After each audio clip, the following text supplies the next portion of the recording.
My story concerns a strange that took place in a little town nestled in the mountains. A little town inhabited only by natural numbers.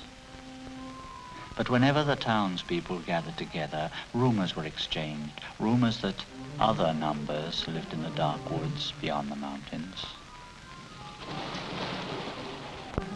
But no one could imagine a number that wasn't a natural number, so no one believed the rumor. At that time, nobody worried about robberies because if, for example, 5 stole something, he would always take 5 of whatever he stole. There was no special reason. That was just how he did things. And 7 would steal 7 things, and 10 would steal 10 things, no more, no fewer. And because of this, the thief could be easily identified. So there weren't any robberies, and no one bothered to lock things up. But one day, there was a robbery.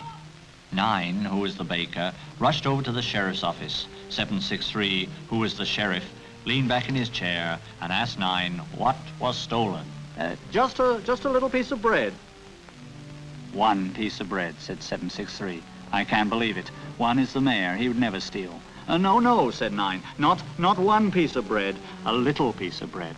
Not 1 piece of bread, but a piece, said 763. What kind of nonsense is that? I'll show you, said 9, then you'll understand. 763 hurried over to the bakery shop and was amazed at what he saw. Only a part of 1 loaf was missing. He couldn't imagine who could have taken it. 1 would have taken 1 whole loaf. 2 would have taken 2 whole loaves, but none of the numbers would take less than 1 whole loaf. All right. If no number can take it, then no number did take it. But someone did take it. Someone or something. That night, 763 and 9 hid in the back of the bakery and waited.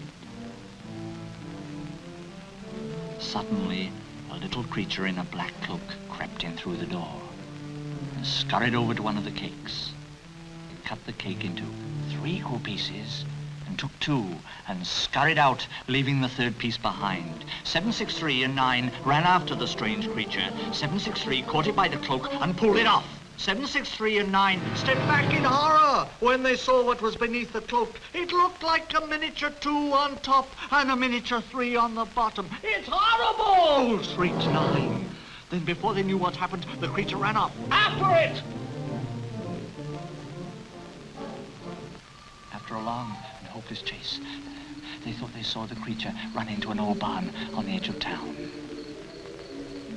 But neither of them wanted to go inside while it was dark.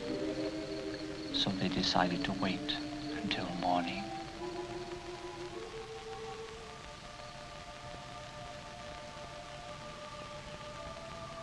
At daybreak, 9 went back to town to get help. By that afternoon, a large crowd had gathered in front of the barn, and suddenly the barn door began to open, and a strange creature emerged. But it wasn't the same one that 9 and 763 had seen the night before. It looked like a miniature 4 on top and a miniature 6 on the bottom. I'm sorry if I disturbed anything, it said. I live in the dark woods beyond the mountains. I wanted to see what was on this side of the range. What about that other thing? Asked 9. What thing? Asked the strange creature. It had a 2 on top and a 3 on the bottom, and it stole my bread and cake. Oh, that's 2/3. I didn't know he was here too. He's a real scoundrel. Are there many others like you in the woods? Yes, of course there are. What do they look like? Well, said the creature, there's 1/2. He has, as you say, a 1 on top and a 2 on the bottom. And 5/4 has a 5 on top and a 4 on the bottom, and I'm called 4/6. Is there, asked 5, a creature in the woods with a 5 on top and a 5 on the bottom too? No, not in the woods, said 4/6. He's right here. Where? Right there. But that's 1, our mayor. Oh, yes, he could also be called 5/5, said 4/6. If 9 would bring some cakes from the bakery, I'll explain how. Now, this cake is for me. So I would cut it into 6 equal pieces and eat 4 of them. If you gave the cake to that scoundrel 2/3, he'd cut it into 3 equal pieces and eat 2 of them. And 1/2 would cut it into 2 equal pieces and eat 1 of them. 5/4 would need 2 cakes.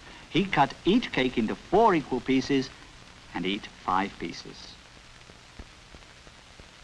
4/6 then asked 5 to cut a cake into 5 equal pieces. Then 4/6 said, "Tell me, 1, how many pieces of that cake would you eat?" "Why," said 1, I'd eat the whole cake, of course." "But how many pieces is that?" "Well, it's 5 pieces." "Exactly," said 4/6. "That's 5/5. 5/5 is one of your forms. If you really concentrate, you can change forms so that you'll have a 5 on top and a 5 on the bottom." So 1 concentrated, and he became a 5 on the top and a 5 on the bottom.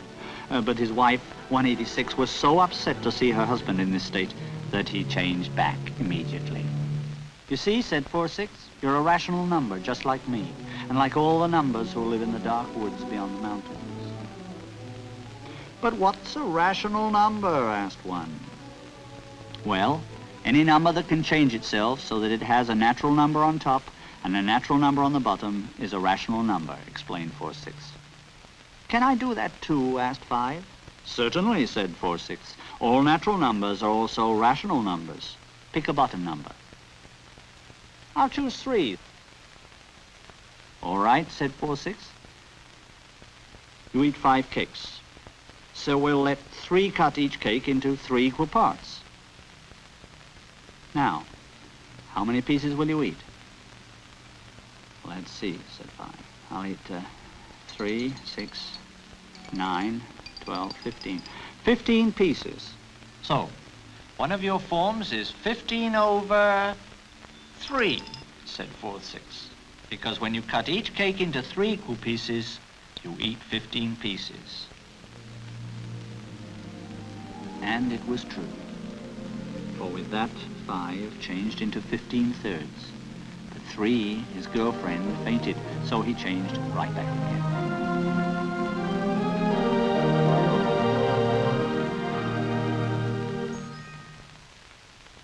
"Well," said 4/6, "the sun's going down and I must be on my way.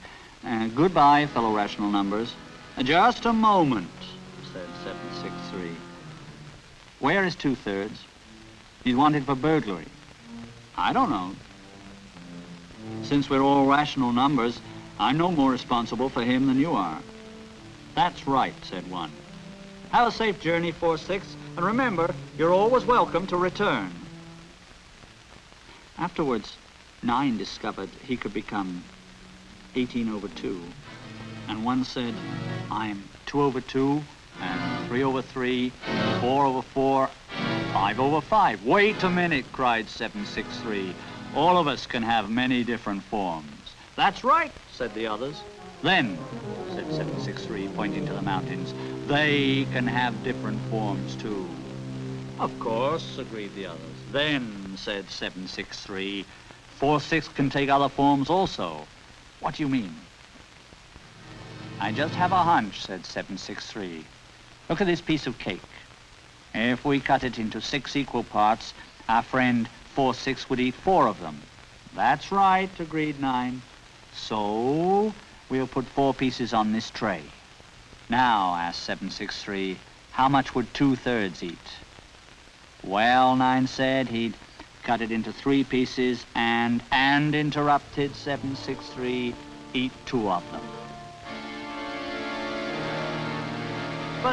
But But that's what 4 6 would eat, shouted 9. Exactly. Then, said 9, 4 6 is the same as 2/3, finished 763. I'm going after him. Maybe I can still catch the scoundrel.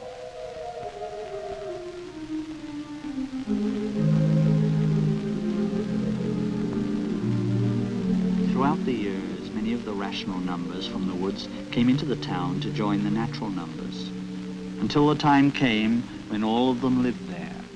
Even 2/3 came, and 763 continued to chase him. But 2/3 always found a new form to escape from 763.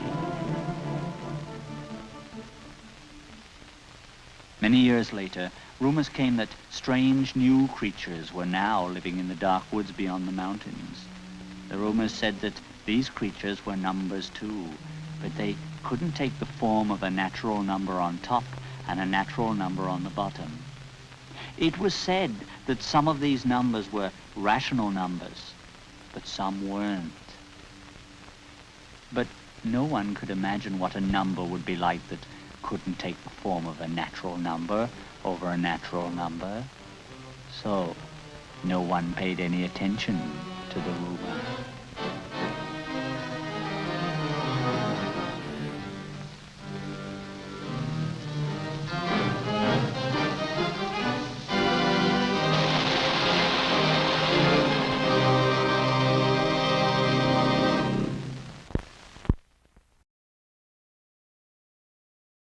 He couldn't imagine who could have taken it. One would have taken one whole loaf. 2 would have taken 2 whole loaves, but none of the numbers would take less than 1 whole loaf. All right. If no number can take it, then no number did take it. but someone did take it. Someone or something. He couldn't imagine who could have taken it. 1 would have taken 1 whole loaf. 2 would have taken 2 whole loaves, but none of the numbers would take less than 1 whole loaf. All right. If no number can take it, then no number did take it. But someone did take it. Someone or something